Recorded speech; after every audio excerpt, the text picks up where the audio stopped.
Well, ang expected outcome namin ito ay makiklear talaga yung mabuhay lanes. Kasi at yung ibang mga pangunahing karsada natin. Kasi kung araw-araw kayong hinuhuli, it will be a very costly parking. Magastos na parking. Ito ang sinabi ni Metropolitan Manila Development Authority Chairman Romando Artes laban sa mga sasakyan na hindi sumusunod sa batas trapiko gaya ng illegal parking. Kanina, nag-ikot na ang STAG o ang Swift Traffic Action Group na pinapangunahan ni retired Colonel Edison Bong Nebriha. Binubuo ito ng mga tauhan ng MMDA na lula ng motorsiklo na mag-iikot sa main thoroughfare at mabuhay lane sa Metro Manila. Siguro we will target na magkaroon ng 2 teams per city.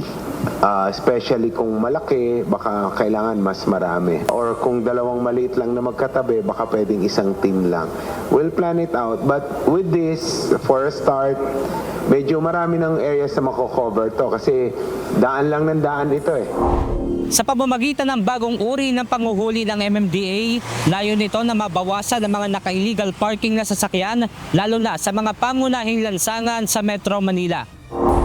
So makikita nyo, meron kami mga body-worn cameras. Yan yung gagamitin natin for non-contact apprehension. And of course, may mga high-risk traffic violations na katulad ng mga walang helmet, nakachinelas o kaya reckless driving, we still need to apprehend physically. Isa sa naabutan ng grupo ang naka-illegal parking umanong sasakyan ng residenteng ito sa Maginhawa Street. Kwento ng lalaki na tumanggi ng magpakilala. Papaalis na sana siya, ngunit itinuloy pa rin ng MMDA personnel ang pag-issue ng notice of violation sa kanya. Kung pinaalis ako, pwede man ako umalis. Wala namang problema doon. Hindi ko lang alam bakit andyan ka na, diwanan pa ako ng Kita mo, saglit lang, inabutan ko sila lahat dito. Hindi man lang binigyan pagkakataong umalis doon. Sila nauna na umalis kaysa sa akin, di ba? Pero yun na yun, wala na akong magagawa. Ayon kay Artes, ang function ng STAG ay upang mag-ikot at kung sino man ang maabot ng sasakyan na nakaparada sa gilid ng kalsada ay automatic ang issuance ng NOV. Una-una, sabi ko nga, yung as much as possible, less interaction. So, kung ayaw tanggapin yung notice of violation, ilagay sa windshield.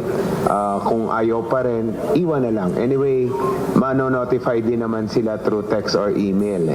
Once na ma-confirm po yung huli. Samantala, ayon din kay MMDA Chairman Artes, napapansin din nila na unti-unti nang bumababa ang bilang ng No Contact Apprehension Policy o NCAP violators. Sa tala ng MMDA, as of September 8 ay nasa 65,918 ang recorded NCAP violators. Ngunit nasa 36,255 lamang sa mga ito ang validated na lumabag sa traffic rules. Ang isa lang pong maganda pababa po ng pababa, yung pong pumapasok sa bus lane. Pababa po ng pababa, even VIPs. Dahil nai-issuean din po sila ng ticket. Benedict Samson, UNTV News and Rescue. Diyos ang aming sandigan, serbisyo publiko ang aming pinahahalagahan.